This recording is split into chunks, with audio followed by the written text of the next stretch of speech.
자, 오늘 성경 창세기 7장입니다. 창세기 7장 6절부터 24절까지 말씀입니다.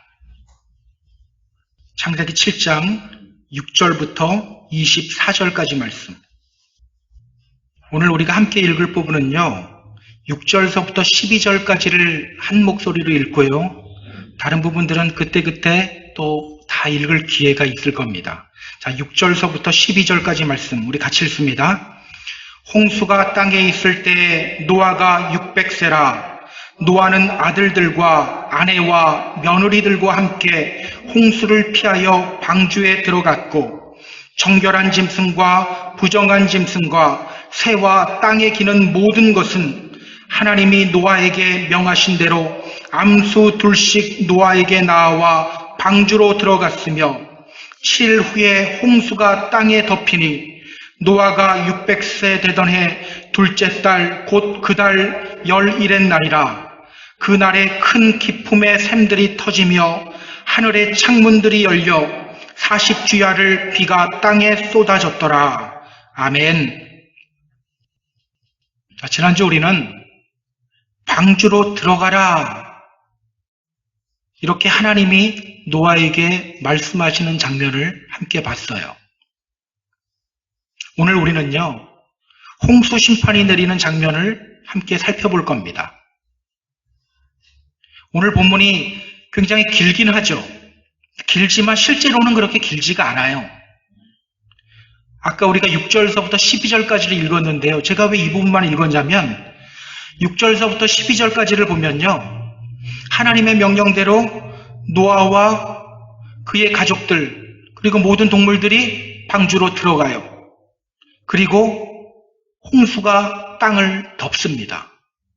그런데 13절서부터 20절을 보면요, 그 내용이 똑같이 반복돼요.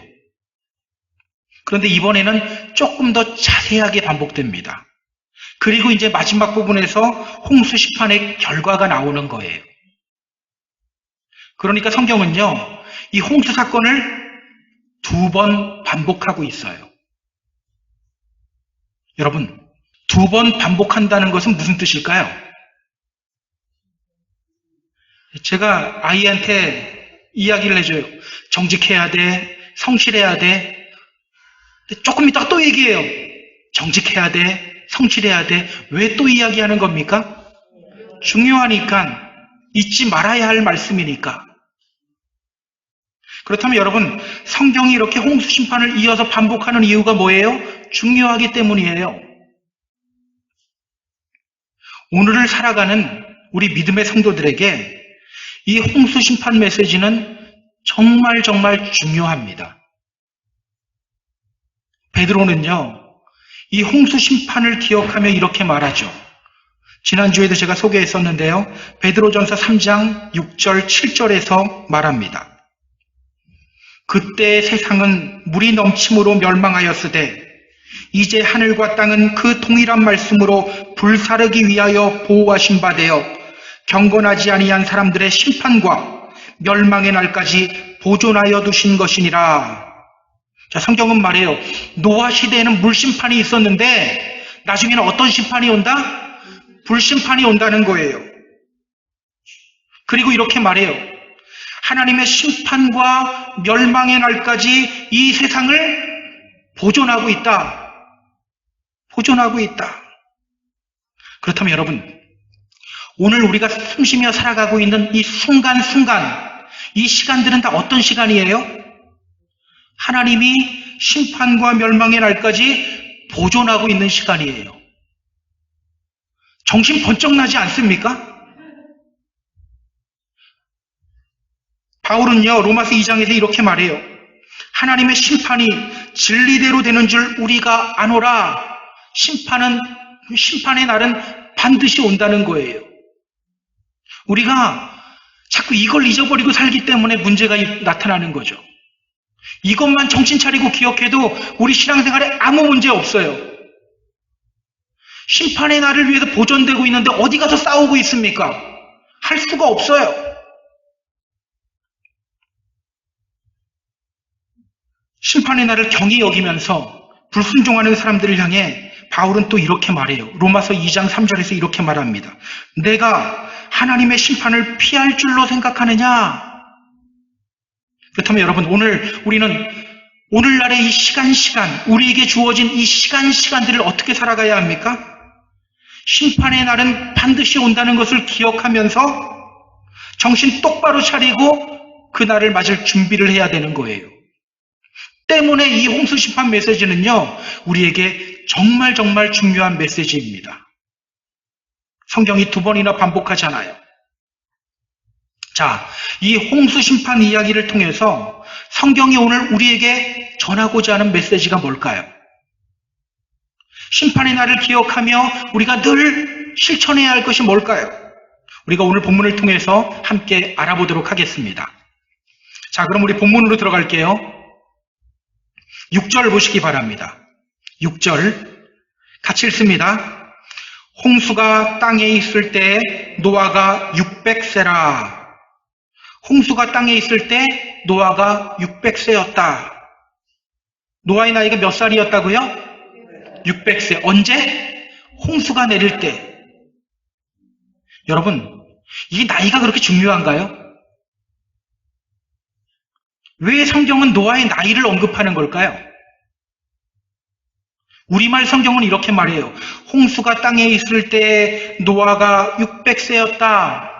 그런데요, 히브리어 성경을 보면요, 내용 같은데 뉘앙스가 달라요. 이렇게 말합니다. 노아 나이 600, 홍수가 땅에 있었다. 내용은 같은데 뉘앙스가 다르죠. 히브리 성경은 뭐를 강조하고 있는 것 같아요? 지금 이 600을 강조하고 있는 것 같아요. 노아 나이 600, 이걸 먼저 앞으로 딱 끌어왔어요. 노아 나이 600, 홍수가 땅에 있었다. 왜 노아의 나이 600살 이걸 강조하고 있을까요?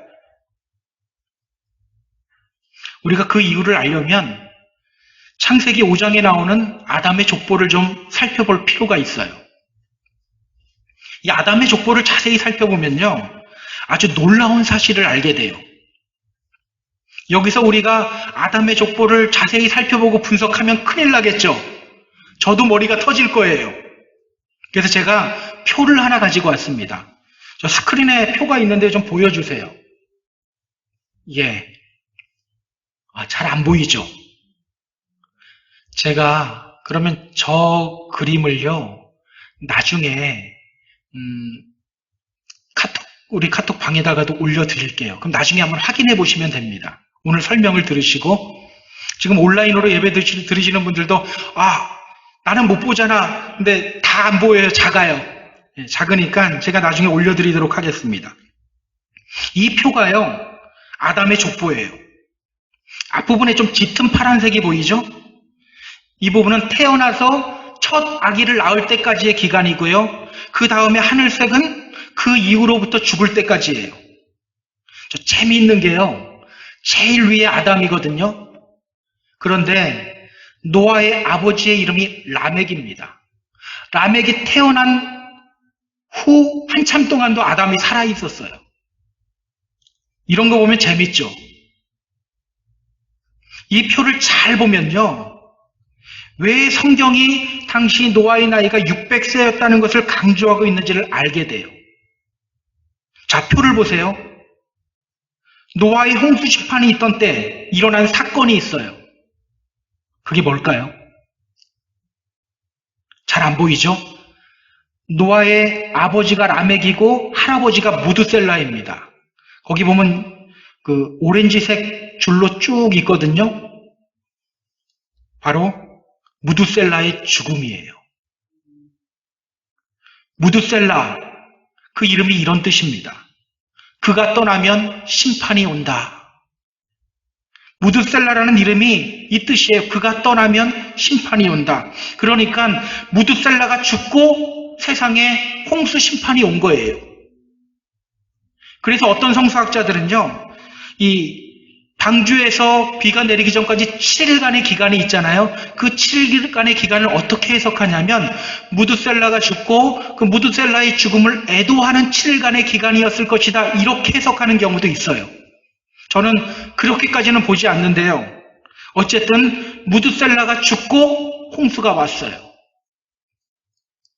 여러분, 이게 무엇을 의미합니까? 하나님이 이 홍수 심판을 계획한 것은요, 노아 시대 때를 보면서 한 게 아니라는 거예요. 하나님은 이미 오래전부터 그 세대 후손들이 잘못하는 걸 보면서 한탄하시고 심판을 계획하셨다라는 거예요. 그래서 에녹, 우리가 알고 있는 에녹, 하나님께 그냥 들려 올라간 것 이것만 기억하는데 그 에녹에게 아들의 이름을 이렇게 짓게 하는 거예요. 무드셀라라고 지어라. 어느 아버지가 자식 이름을 그가 떠나면 심판이 온다 이렇게 짓습니까? 하나님이 지으라고 하는 거예요. 무드셀라, 그가 떠나면 심판이 온다. 그러니까 이때서부터 하나님은 경고하고 계셨던 거예요. 그리고 오늘 그 경고가 이루어지고 있는 겁니다. 그것을 알려주기 위해서 성경은 당시 노아의 나이가 600세였다는 것을 굳이 여기 넣고 있는 거예요. 원래 넣을 필요가 없거든요. 그렇다면 여러분, 이것을 통해서 성경이 우리 믿는 사람들에게 전하려고 하는 메시지가 뭘까요? 이것을 통해서 성경이 우리 믿는 사람들에게 전하려고 하는 메시지. 심판은 첫째, 심판은 반드시 이루어진다는 거고요. 둘째, 여러분, 성경에서 가장 오래 산 사람이 누구예요? 무드셀라예요. 무드셀라. 몇 살까지 살았어요? 969세. 외우기 쉬워요. 999에서 중간 9를 거꾸로 뒤집으면 됩니다. 969세예요. 여러분, 이게 무엇을 의미합니까? 성경이 왜 이걸 이야기할까요? 무드셀라가 이렇게 오래 살아서 그냥 이거 이야기하려는 걸까요? 하나님이 그만큼 오래 기다리셨다는 거예요. 얼마나 오래 기다리셨습니까? 969년을 기다리셨다는 거예요. 하지만 1000년까지는 기다리지 않는다는 거예요. 성경에서 1000은요, 영원을 의미하는 숫자예요.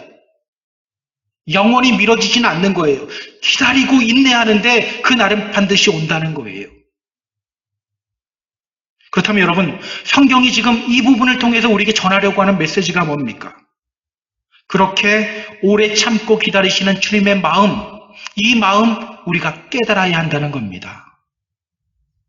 오래 참고 기다리시는 주님의 마음을 우리가 깨달아야 한다. 이 장면을 묵상할 때요, 베드로는 이렇게 말해요.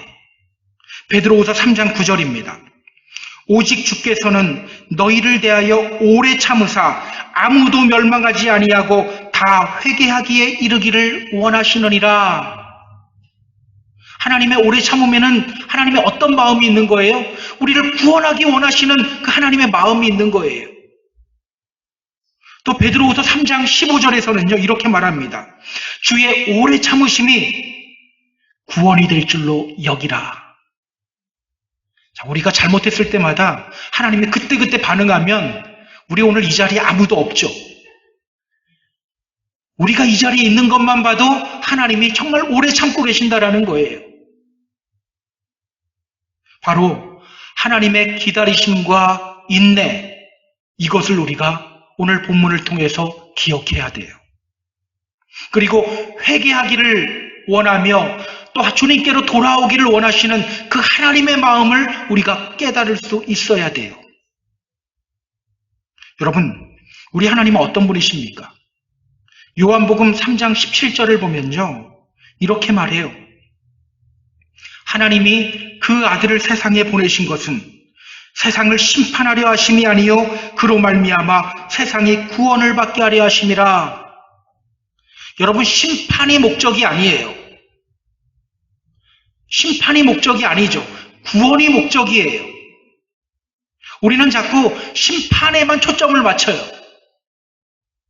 하나님의 심판에는요, 우리를 구원하시기 위한 하나님의 기다리심과 인내하심이 있다는 것, 우리가 이것을 먼저 기억해야 되는 거예요. 제가 아이와 약속을 했어요.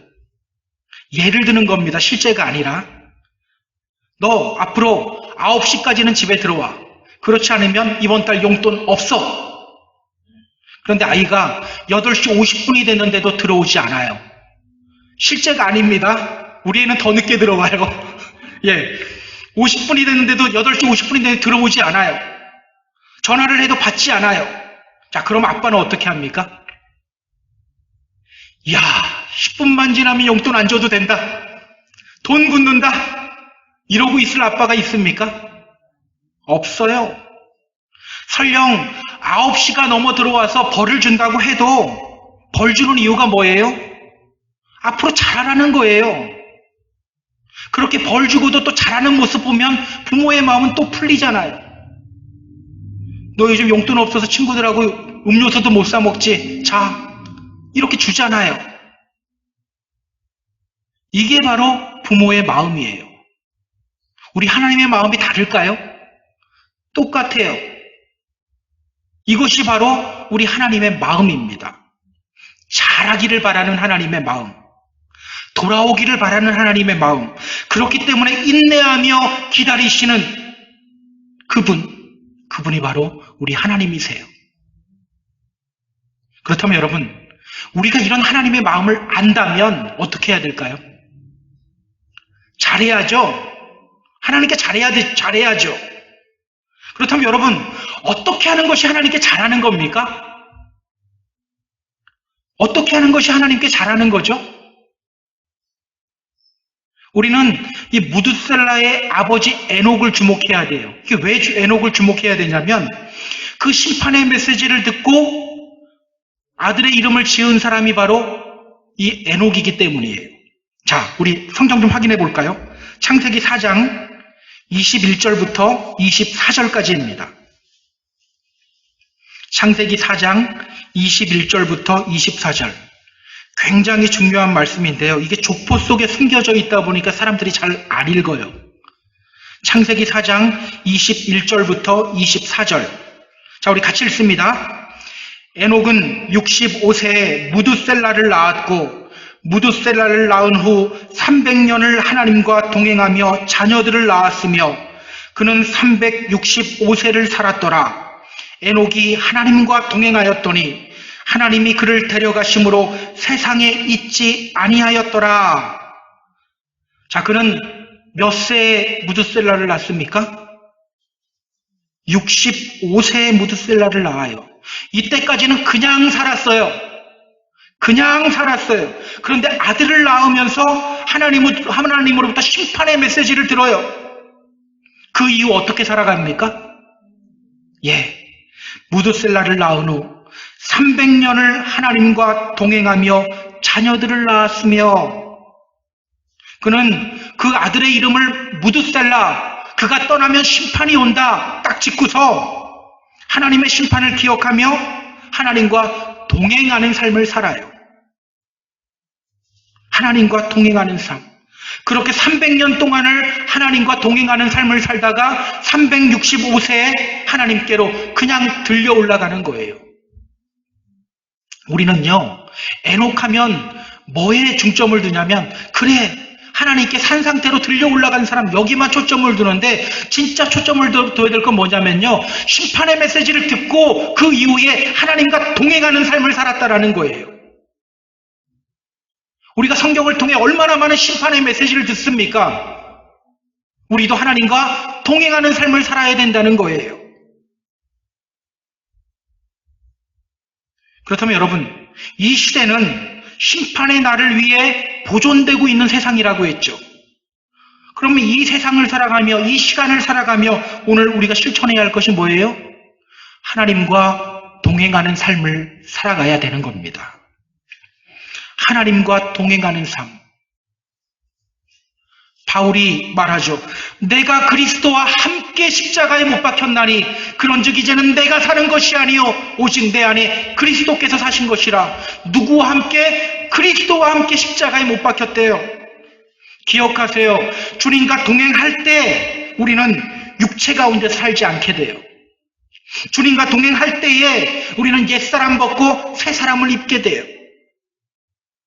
저는 우리 모두가 하나님과 동행하는 삶을 살았으면 좋겠어요. 성경을 통해서 계속 하나님이 약속하시는 게 뭐냐면 I'll be with you. 내가 너와 함께 할 것이다. 이 약속 계속 하시거든요. 계속 하셔요. 성경 한번 처음부터 끝까지 쭉 읽어보세요. 이 말씀이 얼마나 많이 나오는지 몰라요. 구약 가운데. 그리고 예수님을 통해서 그 약속이 성취되잖아요. 오늘 우리는 주님과 동행하는 삶을 살아야 돼요. 자, 그렇다면 여러분, 하나님과 동행하는 사람들, 동행하면 어떤 삶을 살아가게 될까요? 자, 하나님과 동행하는 사람들, 그 사람은 어떤 삶을 살아갈까? 우리 한번 성경을 통해서 한번 볼까요? 자, 7절 한번 보죠. 7절. 자, 7절 같이 읽습니다. 노아는 아들들과 아내와 며느리들과 함께 홍수를 피하여 방주에 들어갔고, 자, 13절도 보세요. 13절 같이 읽습니다. 곧 그날에 노아와 그의 아들 셈, 함, 야벳과 노아의 아내와 세 며느리가 다 방주로 들어갔고, 자, 앞에서 하나님이 어떤 명령하셨어요?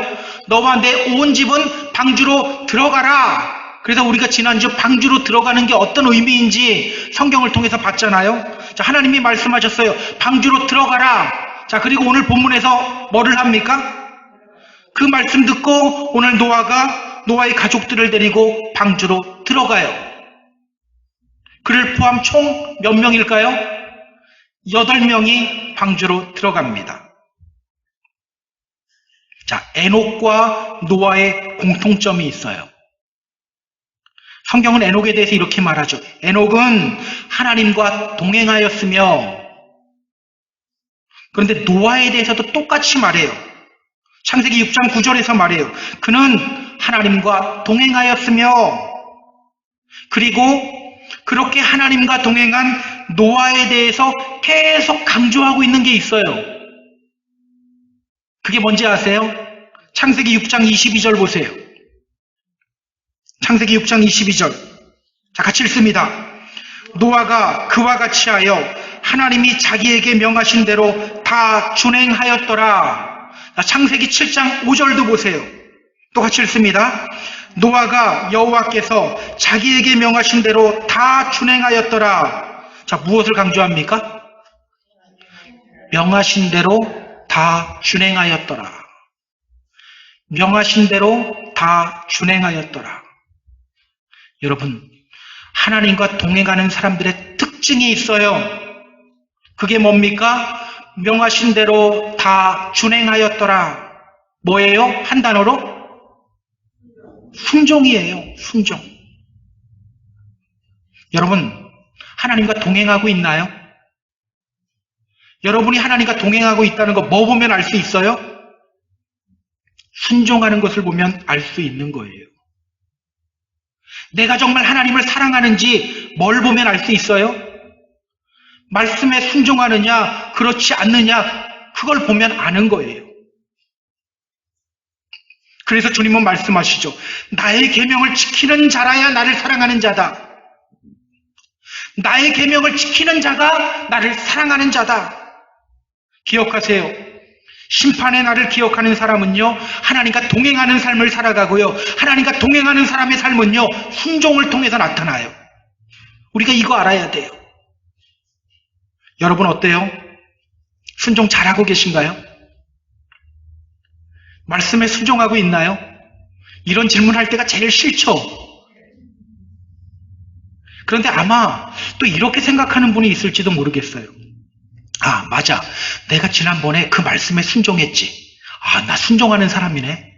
나 하나님과 동행하는 사람이네. 자, 그런데 여러분 성경 잘 보세요. 노아가 하나님 말씀에 어떻게 준행했다고 하죠? 다 준행하였더라. 다, 전부, 모두 방주를 지으라는 명령. 다른 건 몰라도요, 야, 포도주 끊어라. 이것보다 방주 지으라는 명령. 이건 정말 쉽지 않았을 거예요. 그 조롱들 120년 동안 감당해야 되잖아요. 동물들을 방주로 넣으라는 명령. 야, 이 명령 들었을 때 앞이 깜깜했을 것 같아요. 그거 어떻게 다 잡으러 다니지? 어떻게 모든 동물들 방주로 넣습니까? 그러나 노아는 그 명령을 준행해요. 기억하세요. 이것이 바로 순종이에요. 다 준행하였더라. 다 준행하였더라. 내가 듣고 싶은 것만 듣고 행하고 싶은 것만 행하는 것이 순종이 아니에요. 다 준행하는 것이 순종이에요. 그 사람이 바로 믿음의 사람이에요. 저 사람 사랑해라 하면 그냥 사랑하는 거예요. 뭐 다른 핑계들, 그 사람이 저한테 이렇게 했는 거 아세요? 하나님이 모르고 하라고 하겠습니까? 알면서 하라고 하지. 예배하라 하면 예배하면 되는 거예요. 입 닫아라 하면 그냥 입 닫으면 되는 거고요. 섬겨라 하면 그냥 섬기면 되는 거예요. 그 사람이 바로 순종의 사람이요, 믿음의 사람인 거예요. 저는요, 오늘 우리 모두가 이런 순종의 사람이 되었으면 좋겠어요. 여러분, 이상하게 순종하기 싫은 게 있죠? 있어요, 없어요? 잘 안 되는 순종이 있지 않습니까? 다 있죠. 여러분, 우리 이 말씀 기억해야 돼요. 다 준행하였더라. 다 준행하였더라. 그렇게 하나님의 심판의 날을 기억하며 하나님과 동행하는 삶, 순종하는 삶을 살아가는 저와 여러분 다 되었으면 좋겠어요. 혹시 지금 이런 생각하고 있는 분이 있습니까? 어떻게 다 순종해? 어떻게 다? 여러분은 이런 마음 안 드세요? 이런 마음이 들어야 되는데 저도 이런 마음이 들었거든요. 오늘 본문을 묵상하면서 저도 이런 마음 들었거든요. 저만 들면 이 목사가 제일 믿음 없는 사람이 돼버리잖아요. 저는요, 말씀 묵상하다가 그냥 준행하였다 여기만 계속 보다가 이번에 설교를 준비하면서 다 준행하였다, 이 다가 저한테 확 꽂히기 시작하는 거예요. 다. 이게 꽂히는 순간 앞이 깜깜해지더라고요. 어떻게 다 준행해? 이런 마음이 먼저 들었어요. 여러분은 어떠세요? 저랑 비슷하죠? 그래서 우리는 말해요. 순종이 얼마나 어려운지 알아? 믿음 생활이 얼마나 어려운지 알아? 그런데 여러분, 과연 그럴까요? 순종이 그렇게 어려운 걸까요? 믿음 생활이 그렇게 어려운 걸까요? 오늘 본문을 묵상하다가 놀라운 하나님의 은혜를 발견하게 됐어요. 자, 제가 질문을 하나 던져볼게요. 여러분, 노아가 순종하기 쉬웠을까요? 어려웠을까요? 어렵죠. 당연히 어렵죠. 120년 동안 방주 짓는 것이 쉬웠을 리가 없어요. 조롱 감당하는 것이 쉬웠을 리가 없어요. 그 조롱받으면서 묵묵히 방주 짓는 거, 이게 어떻게 쉽습니까? 동물들 방주로 넣으라고 그 명령 들었을 때 어떤 마음 들었을까요? 저는 아마 이랬을 것 같아요. 야, 이건 뭐 해도 끝이 없네. 그걸 또? 당연히 이런 마음 들었을 거예요. 그런데 노아는 그걸 해요. 그래서 우리는 노아를 보면서 대단하다고 하는 거예요. 근데 여러분, 정말 어려웠을까요? 정말 노아가 대단한 사람이었을까요? 순종이 그렇게 어려울까요? 자, 우리 성경 보세요. 8절 9절입니다. 자, 오늘 본문 8절 9절. 자, 같이 읽습니다. 정결한 짐승과 부정한 짐승과 새와 땅에 기는 모든 것은 하나님이 노아에게 명하신 대로 암수 둘씩 노아에게 나와 방주로 들어갔으며, 자, 또 14절, 15절, 16절 같이 읽습니다. 그들과 모든 들짐승이 그 종류대로, 모든 가축이 그 종류대로, 땅에 기는 모든 것이 그 종류대로, 모든 새가 그 종류대로, 무릇 생명의 기운이 있는 육체가 둘씩 노아에게 나와 방주로 들어갔으니 들어간 것은 모든 것의 암수라. 하나님이 그에게 명하신 대로 들어가매 여호와께서 그를 들여보내고 문을 닫으시니라. 자, 성경 잘 보세요. 누가 동물들을 방주로 넣었습니까? 노아가 동물들 잡으러 뛰어다녔나요? 하나님이 동물들을 방주로 들여보냈어요. 이것 보면 동물들도 자기가 갈 길을 알아요. 인간만 그 말씀에 불순종하는 거예요. 성경은요, 노아가 방주로 들어간 것도 그가 들어갔다고 하지 않아요. 16절 마지막 부분 보세요. 여호와께서 그를 들여보내고 문을 닫으시니라. 분명 하나님이 노아에게 말씀하실 때는 너 가족들 데리고 방주로 들어가라 라고 했어요. 그런데 성경은 마지막에 뭐라고 합니까? 예, 하나님이 들여보냈다라고 해요. 심지어는요, 방주 문도 하나님이 닫았어요. 여러분, 이게 무엇을 의미합니까? 순종요, 물론 쉽지 않아요. 그런데 여러분, 그렇게 어려운 것도 아니에요. 왜? 일단 순종하며 나아가면 주님이 일하시기 때문이에요.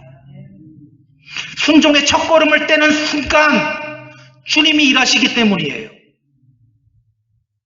이런 경험들이 있지 않나요? 일단 눈 딱 감고 순종했는데 내가 일하는 게 아니라 주님이 일해. 이런 경험들이 있잖아요. 저는 이런 경험들이 우리 삶 속에서 매일매일 계속 넘쳐났으면 좋겠어요. 여러분, 주님이 우리에게 원하시는 게 뭘까요? 주님이 우리에게 순종을 원하시는 이유가 뭘까요? 하나님 말씀 잘 지켜서 하나님 일에 조금이라도 도움되라고? 우리가 주님을 위해 뭔가 일을 하게 하려고 순종을 원하시는 걸까요? 아내가 빨래를 개는데 어느 날 제가 잘 원래 안 도와주는데 옆에 도와주기 시작했어요. 그런데 막내가 오더니만 지도 도와주겠다고 앉는 거예요. 그럼 막 개더니만 아빠 잘했죠? 그래요. 그래서 제가 옷을 보니까 이건 갠 게 아니에요. 그냥 구겨놓은 거예요. 이렇게 그냥 구겨놓은 거예요. 제가 어떻게 말했을까요? 그럼 잘했지? 그리고 아이가 저쪽으로 갔을 때 펴서 다시 갰어요. 여러분, 우리가 주님을 위해 뭔가를 한다고 착각하지 마세요. 우리가 하는 일, 하나님 보시기에는요, 빨래 구겨놓는 거하고 똑같아요. 오히려 걸리적거릴 때 많아요. 허점투성일 때 많아요. 그럼에도 불구하고 주님이 우리에게 순종을 요구하는 거예요. 그 이유가 뭡니까? 일 때문이 아니에요. 그 순종에 담긴 우리의 믿음 때문이에요. 여러분, 주님이 우리에게 보기 원하시는 것은요, 우리의 믿음이에요. 얼마나 일 잘하는지 그거 보기를 원하지 않으세요. 일 잘한다고 하다가 오히려 걸리적거려요. 주님이 보기를 원하시는 건 우리의 마음, 우리의 믿음이에요. 그래서 순종 원하시는 거예요. 그래서 여러분, 우리가 힘들어도 일단 순종하기 시작하면 주님이 이루시는 겁니다. 주님이 이루셔요. 데살로니가전서 5장 23절 24절 이렇게 말하죠. 평강의 하나님이 친히 너희를 온전히 거룩하게 하시고 또 너희의 온 영과 혼과 몸이 우리 주 예수 그리스도께서 강림하실 때 흠없게 보존되기를 원하노라. 너희를 부르시는 이는 미쁘시니 그가 또한 이루시리라. 누가 우리를 거룩하게 해요? 누가 거룩하게 합니까? 누가 우리의 구원을 이루어요? 하나님이 이루신다는 거예요. 우리는 자꾸 우리가 하는 걸로 착각해요. 아니, 주님이 하신다는 거예요. 여러분, 주님 믿을 때 어떻게 믿었어요? 자, 안 믿어지는데 열심히 노력해서 어렵게 믿었나요? 만약 그랬다면 그 믿음이 아니죠. 그냥 내 결단이고 내 노력이고 내 힘이죠. 성경은 믿음에 대해서 뭐라고 말합니까? 믿음은 하나님의 선물이라고 말해요. 그냥 어느 날 주님이 믿어진 거예요. 내가 결단하고 노력해서 믿은 게 아니에요. 믿어진 거예요. 말씀에 대한 순종도 마찬가지입니다. 믿음으로 순종하려고 하는 순간 하나님이 이루시는 거예요. 내가 일하는 것이 아니라 하나님이 일하시는 거예요. 내가 순종하는 것이 아니라 순종이 되어지는 거예요. 우리가 이 원리를 잘 알아야 돼요. 그래서 성경은 말하죠. 무릇 하나님께로부터 난 자마다 세상이 이긴다. 세상을 이기는 승리는 이것이니 곧 우리의 믿음이다. 왜 믿음이 세상을 이깁니까? 세상이 이길 강력한 믿음 가지라는 거예요? 아니에요. 믿음이 있으면 하나님이 일하시기 때문에 우리가 세상을 이기게 된다는 거예요. 기억하세요. 심판의 날을 멸시하지 않고 심판의 날을 기억하며 하나님과 동행하는 사람들은요, 말씀에 무릎 꿇습니다. 하나님 말씀에 순종하는 삶을 살아가요. 비록 순종하기 싫은 걸지라도, 이것만큼은 내가 놓기 싫은 걸지라도 다 있잖아요. 어떤 사람은 자존심이 있고 어떤 사람은 돈이 있고. 그래도 순종하는 길로 나아갈 때 일단 순종하며 나아가면요, 그때 뭐를 경험해요? 내 힘이 아닌 주님이 일하시는 것을 경험하는 거예요. 일하시는 하나님을 경험하게 되는 거예요. 여러분, 이거 경험하면 어떻게 될까요? 얼마나 신앙생활이 재미있을까요? 우리는 그래요. 믿음 생활하기, 교회 다니기 너무 어려워요.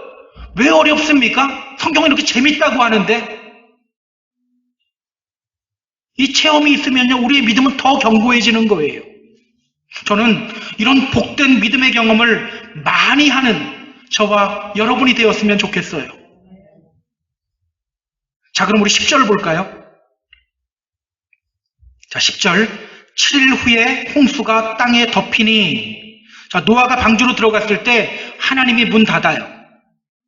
그리고 노아와 그 가족들은 캄캄한 방주 안에서 며칠을 기다려요? 7일을 기다려요. 이 7일을 기다리는 이 시간 동안 노아가 어땠을까요? 불안하지 않았을까요? 야, 이러다 비 안 오면 어떡하지? 이런 마음 들지 않았을까요? 그러나 노아는 7일을 기다려요. 7은 어떤 수예요? 완전수예요. 노아는 그렇게 끝까지 순종해요. 순종은요, 끝까지 할 때 빛을 발하는 거예요. 저는 우리 모두가 이렇게 끝까지 순종하는 믿음의 성도님들이 되었으면 좋겠습니다. 많은 사람들이 순종의 중요성 알아요. 그리고 말씀에 순종해요. 그런데 끝까지 순종하는 경우는 드물어요. 이 믿음의 길도 마찬가지죠. 믿음의 길 걷다가 포기하는 사람들이 얼마나 많아요? 교회 나오다 포기하는 사람들이 얼마나 많습니까? 교회는 나오긴 나오는데 그냥 믿음 포기한 채 꾸역꾸역 의무감으로만 나오는 사람들도 많아요. 그래서 여러분, 제가 하는 기도 중에 하나가 뭔지 아세요? 하나님, 제가 목사지만 끝까지 믿음 생활하게 해주세요. 이 기도예요. 끝까지 믿음 생활하게 해주세요. 바울이 자기 죽음을 앞두고 이런 선포를 하죠. 나는 선한 싸움을 싸우고 나의 달려갈 길을 마치고 믿음을 지켰습니다. 이제 후로는 나를 위하여 의의 면류관이 예비되었습니다. 제가 어떤 기도하는지 아세요?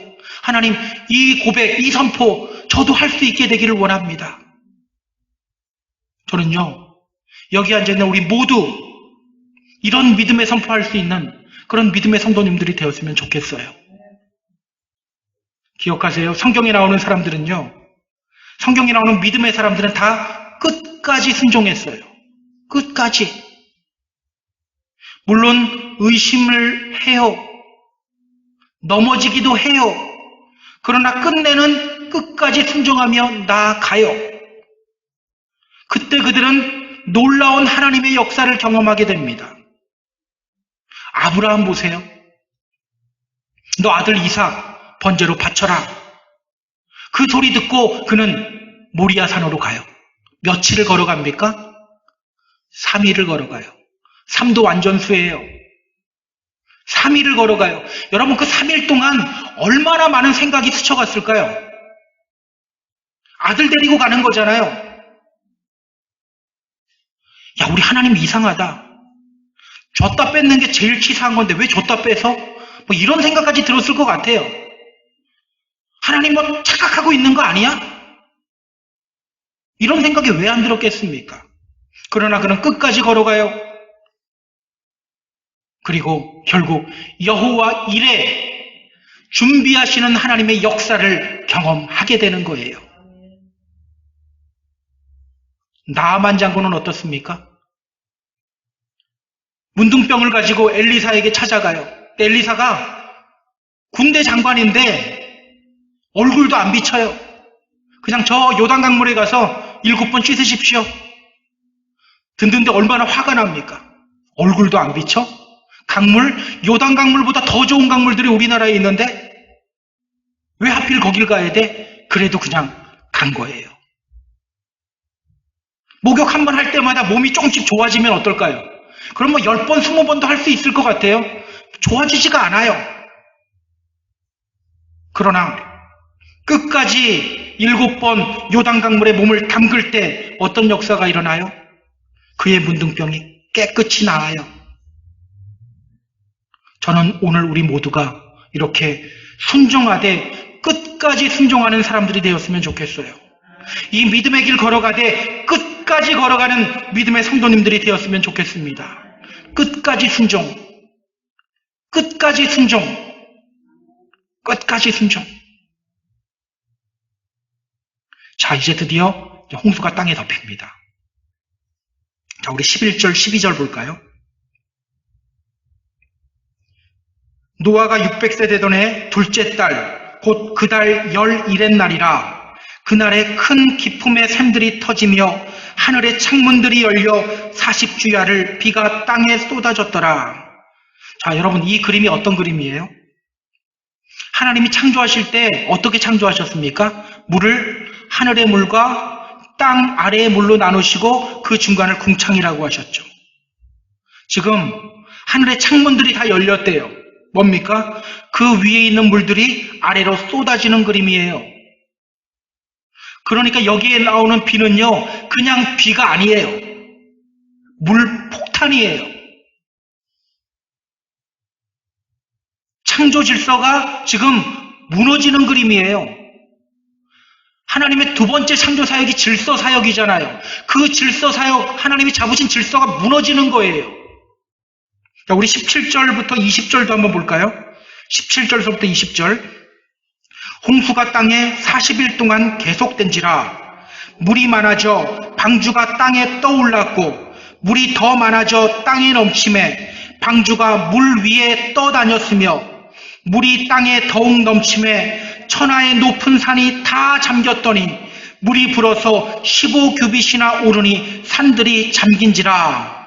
자, 이 그림은 또 어떤 그림이에요? 여러분, 여기서 우리가 좀 주목해야 될 게 있는데 사람들이 모르고 넘어가는 부분이 있어요. 뭐냐면요, 20절에 나오는 표현이에요. 물이 불어서 15규빗이나 오르니 산들이 잠긴지라. 자, 물이 얼마나 불었다고 해요? 15규빗. 제가 지난주에 한 규빗이 얼마인지 말씀드렸죠. 여기서부터 팔꿈치서부터 손끝까지예요. 요거 15개예요. 한 7m밖에 안 돼요. 다시 7m밖에 안 불었는데 높은 산들이 다 잠겼대요. 여러분, 이게 무엇을 의미합니까? 산이 가라앉았다라는 거잖아요.